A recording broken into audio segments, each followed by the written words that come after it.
चलिए, आप सभी से मेरा एक सवाल है कि is am are was were has have had, ये हेल्पिंग वर्ब है या फिर लिंकिंग वर्ब है?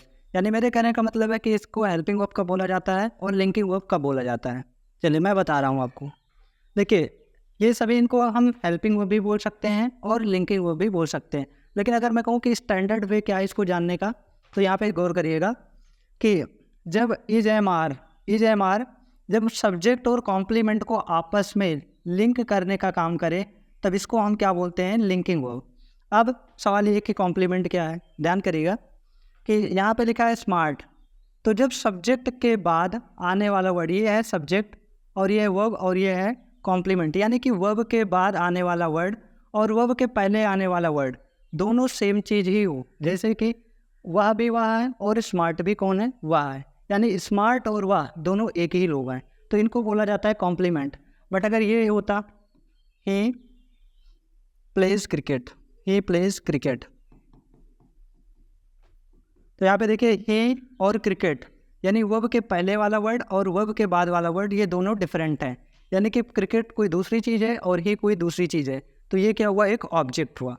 बट यहाँ पे देखिएगा मोहित इज ये डॉक्टर, यानी कि डॉक्टर कौन है? मोहित ही है। यानी वर्ब के बाद आने वाला वर्ड और सबसे पहले यानी कि जो सब्जेक्ट होता है, अगर ये दोनों सेम चीज़ है तो फिर इसको हम क्या बोलते हैं? कॉम्प्लीमेंट। तो जब ये सब्जेक्ट और कॉम्प्लीमेंट को ऐड करता है, लिंक करता है, तब इसको हम बोलते हैं लिंकिंग वर्ब। कहने का मतलब ये है कि इसके बाद कोई और वर्ड नहीं होता, वर्ब के तुरंत बाद ऑब्जेक्ट या फिर कॉम्प्लीमेंट आ जाता है, तो फिर इसको हम बोलते हैं लिंकिंग वर्ब। लेकिन जब यहाँ पे देखिएगा कि इज एम आर के बाद कोई मेन वर्ब आ जाए, जैसे इज के बाद प्लेइंग, प्ले मतलब खेलना, यही है एक मेन वर्ब। तो इज के बाद यानी इन सभी में से, मैंने यहाँ पे केवल इज ही लिखा है, लेकिन इन सभी में से अगर कोई से भी वर्ड आ जाते हैं और वो किसी मेन वर्ब के साथ में आ रहे हैं, तब ऐसी कंडीशन में हम इज को बोलेंगे कि ये एक हेल्पिंग वर्ब है। जैसे कि यहाँ पे मोहित इज़ लर्निंग इंग्लिश, यहाँ पे देखिएगा कि मोहित इज़ के बाद क्या है? मेन वर्ब है और मेन वर्ब का आईएनजी फॉर्म लगा है, तो मोहित इंग्लिश सीख रहा है। तो मोहित और इंग्लिश यहाँ पे हुआ ऑब्जेक्ट, तो देखिएगा सब्जेक्ट ऑब्जेक्ट, और यहाँ पे इसका केवल काम क्या है कि ये आके मेन वर्ब का हेल्प कर रहा है, इसलिए इसको हम बोलते हैं हेल्पिंग वर्ब। फिर देखिए एक एग्जांपल मैं आपके सामने और लिख रहा हूँ, आई हैव